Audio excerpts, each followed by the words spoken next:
Pessoal, bom dia. Vou pedir para os palestrantes virem para a mesa. Alexandre, Daniele, Henrique e César.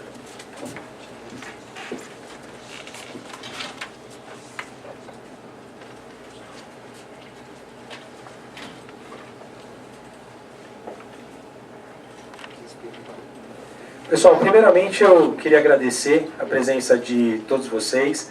Para mim sempre é uma satisfação ver os meus ex-alunos, alguns colegas de profissão.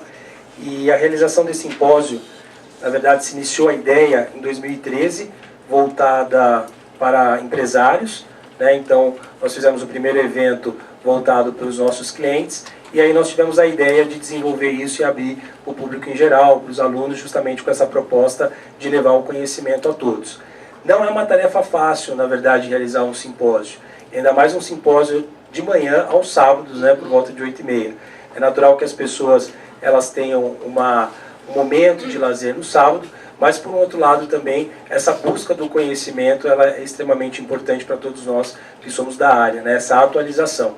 E eu resolvi convidar, na verdade, esses palestrantes com esses temas, porque hoje em dia, quem não pergunta para todos nós que somos profissionais do direito da reforma trabalhista, né? Todo mundo quer saber o que está acontecendo, as questões elas são inúmeras, e por muitas vezes o advogado não tem por obrigação no primeiro momento saber tudo, até porque tudo é muito novo. E é essa questão de ir em busca do conhecimento que eu acho que é importante, e o escritório, de uma certa forma, patrocinar isso me deixa muito, muito feliz. Marketing jurídico também, o crescimento de um escritório de advocacia com qualidade, com ética. A gente sabe que hoje não basta, na verdade, você advogar, né? Advogar no sentido de sentar e peticionar. Você precisa ter toda uma estratégia por trás, porque a competitividade ela é muito grande, né? E, consequentemente, fazer isso com qualidade, com ética, é algo que, efetivamente, a gente precisa de alguém por trás. E a empresa do Alexandre é uma empresa que assessora o escritório, que é a Inrise, e a gente tem feito um trabalho aí de mudança em toda a identidade visual, filosofia de trabalho, comportamental, para melhor atender a expectativa dos nossos clientes. Planejamento tributário e o novo Código de Processo Civil, também assuntos extremamente interessantes. Planejamento tributário, palestra proferida pelo Dr. Henrique e Dr. César no novo Código. Assuntos que não pode faltar, porque por mais que de repente a gente não tenha, não seja a área de atuação a questão do direito tributário, de uma certa forma é importante a gente ter pelo menos um conhecimento preliminar da situação. Eu vou abrir o simpósio esse ano, na verdade, vou deixar em cargo dos palestrantes os temas principais e eu vou falar do tema do simpósio, que é na verdade como ser um profissional que atende à demanda da atualidade. Quando na verdade nós pensamos nesse tema, como ser um profissional que atende à demanda da atualidade, eu pensei, como que eu vou passar isso para as pessoas de uma forma que eu me faça entender a proposta? A demanda do cliente. Eu tenho percebido, esse ano faz 18 anos que eu entrei na advocacia, eu tenho percebido quantas coisas, na verdade, mudaram, né, nesses últimos anos, principalmente com toda a parte de tecnologia que nós temos hoje envolvida. Eu brinco, na verdade, com os estagiários, que assim, na minha época a gente tinha que pegar aquelas fichinhas e ir para o fórum, entendeu? E você saía do fórum da Penha, você tinha que passar no fórum de Osasco e nesse tempo passar no Central. Você não tinha, né, essa facilidade que nós temos hoje com o processo digital de você praticamente controlar tudo da sua mesa. E não só isso mudou. Eu percebo também que mudou, na verdade, a postura da relação do cliente com o advogado. Né? Hoje, dentro de um contexto atual, apareceram situações e contextos que o advogado tem que saber lidar para poder, na verdade, se manter no mercado e atender os clientes da melhor forma possível. Então eu pontuei algumas situações aqui que retratam, na verdade, o que é ser um profissional que atenda a demanda da atualidade. O primeiro ponto aqui que eu coloquei é o cliente participativo. Hoje, na verdade, o cliente quer participar do processo dele. Tá? Alguns anos atrás nós vimos o cliente numa situação muito confortável de ir no escritório, passar o problema para o advogado e, consequentemente, quando da sentença nós ligávamos para ele, ele ia no escritório e, consequentemente, passávamos a informação. Hoje isso não existe mais. Com acesso à informação da forma que nós temos, que o cliente vai no fórum, pega a senha de um processo e consegue acompanhar, na verdade, o cliente está muito mais inteirado dos acontecimentos do processo do que antigamente. E aí eu coloquei, isso demonstra uma falta de confiança? Porque talvez nós podemos ter a presunção de, tipo, o cliente não confia em mim? Não é isso. Não é necessariamente uma falta de confiança. É uma troca de experiência entre o campo jurídico e fático, né, que contribui, por muitas vezes, com o desenvolvimento do processo. Porque o que acontece? O cliente, ele sabe da parte dos fatos.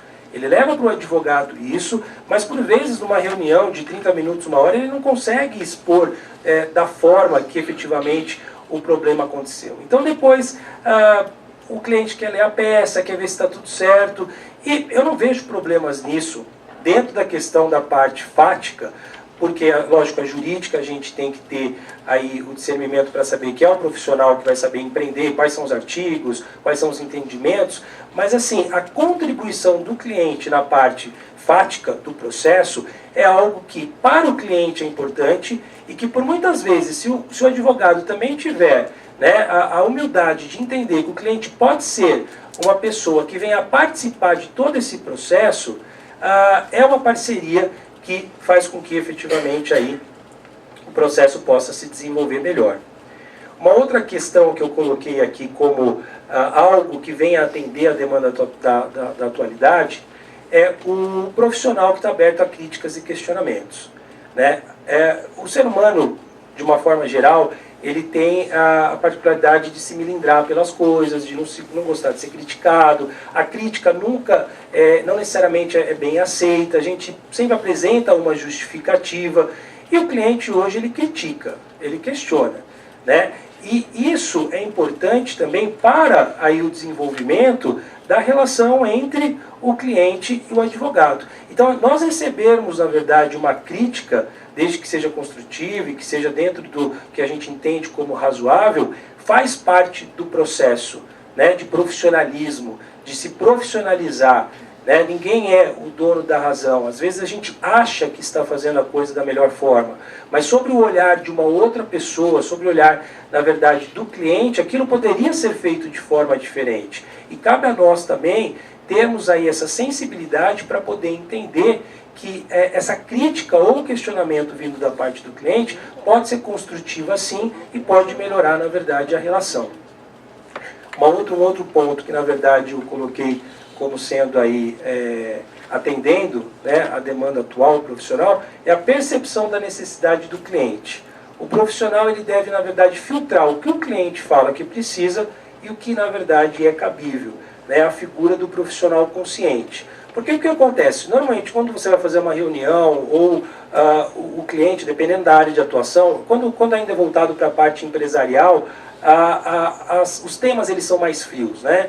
Então, é um contrato que você tem que analisar, ou, na verdade, é um título que foi protestado indevidamente.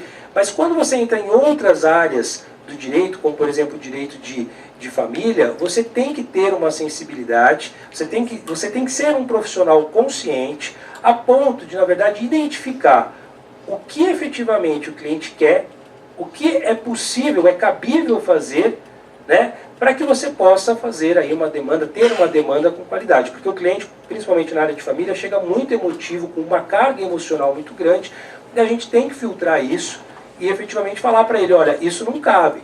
Quantas vezes, e às vezes até o cliente ele não gosta de ouvir, mas eu também acho que cabe ao profissional consciente e responsável falar para o cliente que às vezes aquela pretensão que ele tem não é cabível dentro de uma perspectiva jurídica. Né? Então, às vezes, eu sei que muitos aqui têm escritório, muitos, na verdade, advogam e se deparam com a realidade do cliente. Não, tem que entrar com dano moral, eu quero dano moral. Você tem que trazer o cliente para a consciência. Olha, o Brasil, a coisa não funciona assim. Justamente para não se ter a industrialização do dano moral, os juízes, os tribunais, eles acabam, na verdade, fechando o cerco nas questões das indenizações, justamente para que não vire aí uma fábrica de dano moral. E você tem que trazer para o seu cliente. Outro dia chegou no escritório uma pretensão de 3 milhões para uma situação específica, de um outro profissional. E nós fomos buscar na jurisprudência e nós vimos que o máximo, apesar de ser um caso de morte, o máximo que o tribunal estava oferindo era 250 mil. Então, como que você... Aí depois eu fui entender que o cliente falou que queria 3 milhões, o advogado comprou essa ideia e, na verdade, foi lá e colocou 3 milhões no pedido. Só que quando eu coloco 3 milhões no pedido, isso consequentemente gera um valor de causa, que se eu perco o processo, gera, na verdade, uma sucumbência para a parte contrária de 3 milhões. Então, essa questão do profissional consciente, você tem que chamar, não, eu entendo tudo que você passou, né? O seu familiar morreu diante dessa situação. Mas, infelizmente, está aqui, ó, eu vou te mostrar todos os julgamentos. O que nós temos como referência é, na verdade, 200 mil reais, 250 mil reais. Então, eu não posso, na verdade, também, sempre ir na expectativa do cliente, que por muitas vezes ela está revestida da emoção do que ele viveu em relação à situação. Eu tenho que ser um profissional consciente, tenho que trazer ele para essa realidade. Atualização com o conteúdo que fornece ao cliente. Ou seja, o profissional deve estar atualizado com as constantes mudanças de lei e dos entendimentos dos tribunais. Isso que vocês estão fazendo, de acordar, vir aqui, unidos da maior boa vontade em busca do conhecimento, é o que, na verdade, a gente entende que todos os profissionais têm que fazer. Eu não posso simplesmente estar à frente de um cliente e não ter... É lógico, isso não significa que nós somos obrigados a saber de tudo. Longe disso. Mas eu tenho obrigação, como um bom profissional que eu quero ser, na verdade, de me atualizar. Através do quê? Através de simpósios, através de cursos, através de congressos, né, que venham a trazer, porque o direito ele é muito rápido, né? As coisas mudam muito rápido. Então, consequentemente, se eu não estou atualizado, eu deixo a desejar aí no que diz respeito ao atendimento ao meu cliente. Um outro tópico que nós temos... Ser especialista numa área, isso é uma coisa que, na verdade, eu sempre disse, ou ser especialista numa área, ou pelo menos que a banca de advogados tenha especialistas nas áreas das quais você atende. Tá? É natural que quando a gente se forme, a gente tenha uma necessidade de ser generalista. Né? Ou seja, não dá para se formar e falar, não, eu sou especialista em tal. Essa especialização ela vai acontecendo de acordo com o crescimento do escritório, com o tempo, ela vai acontecendo de acordo com o amadurecimento profissional, mas chega num determinado momento que o profissional que venha, né, que queira atender uma demanda atual, ele tem que se especializar. Então eu gosto de direito de família, eu vou me especializar em direito de família. Eu gosto, na verdade, de direito tributário, então vou me especializar nessa área. Ah, mas o escritório atende o direito empresarial? Atende. Mas para isso eu tenho uma pessoa especializada que venha, né, de encontro com a necessidade do cliente. O cliente se sente mais confortável quando ele sabe que o advogado que ele tem é especialista naquela demanda que ele, na verdade, está querendo, está levando para o escritório. Ele se sente inseguro quando, de repente, o advogado apresenta ele apresenta a necessidade de uma demanda, por exemplo, empresarial, e o cara só faz o advogado só faz a parte criminal. Ele pode até contratar, mas ele sempre vai ficar com aquele pé atrás. Pô, mas ele não é, né, um advogado que atua no direito empresarial, ele é criminalista. E aí qualquer situação que venha efetivamente a deixar o cliente descontente sobre o olhar dele em relação ao processo, mas você vê, ele não era especialista nessa área, né? Eu deveria ter contratado alguém que era especialista nessa área. E por último, a utilização de mídias aproximativas, né? Hoje o cliente está nas redes sociais, e principalmente no WhatsApp. O profissional da atualidade não pode ficar restrito à questão do telefone ou e-mail como no passado. Lógico que o e-mail ainda é um meio que se utiliza muito, mas hoje em dia, pela velocidade das informações, nós temos aí o WhatsApp como uma ferramenta que aproxima o cliente, né, do advogado, e é lógico, sempre dentro de um bom senso de ambas as partes, essa ferramenta tem que ser usada com consciência, até o horário comercial. Se passar um pouquinho, tem que ser uma situação que realmente leve a você a entender a urgência daquele momento, mas facilita muito, na verdade, a vida da gente hoje, essa correspondência entre o profissional e, na verdade, o advogado. Eu acho que, assim, além desses 6 pontos aqui que eu entendo e que, na verdade, eu cheguei a eles por perceber a necessidade dos clientes do escritório, ou seja, o que os clientes começaram a demandar, a pedir da gente em relação à postura. Eu acho que a base de tudo isso é a seriedade do trabalho, né, a forma como você se coloca frente ao seu cliente, a ética que você empreende e a transparência. Né? Então, acho que se você tiver transparência no que você faz, se você tiver ética, né? Ou seja, e se posicionar também, mostrar para o cliente que às vezes aquilo que ele quer não é possível, né? E não ter medo de ser mal visto ou de perder o cliente, porque às vezes a gente tem medo de perder o cliente, porque, pô, mas eu não estou falando o que ele quer ouvir. Não estou falando o que ele quer ouvir, porque de repente o que ele quer ouvir não é possível fazer, e eu não posso me comprometer em fazer algo que lá na frente eu vou ter que dar conta. Né? Eu não posso prometer para ele, de repente eu vou ganhar um processo, que lá na frente eu sei dos riscos do processo. Então, essa seriedade, esse comprometimento, essa clareza, essa transparência e ética, eu acho que, reunido a esses pontos aqui que eu trouxe para vocês, é o que, na verdade, faz o profissional ir de encontro com uma demanda da atualidade. A ideia era essa, né? Não é a minha exposição, não tem como objetivo uma palestra, é mesmo a abertura e explicar o porquê que a gente chegou a esse tema como tema principal do simpósio. Eu vou, na verdade, abrir o simpósio, então. Desejo para vocês boas palestras, conhecimentos. Perguntas a gente vai pedir para ser feito depois por e-mail, os palestrantes vão responder, porque se as perguntas forem feitas a gente acaba não conseguindo seguir aí o cronograma, e a gente tem todo um horário a ser cumprido, não só aqui, como também para liberar vocês para aproveitar o sábado. Mas eu dou como aberto a 4ª edição do Simpósio VI.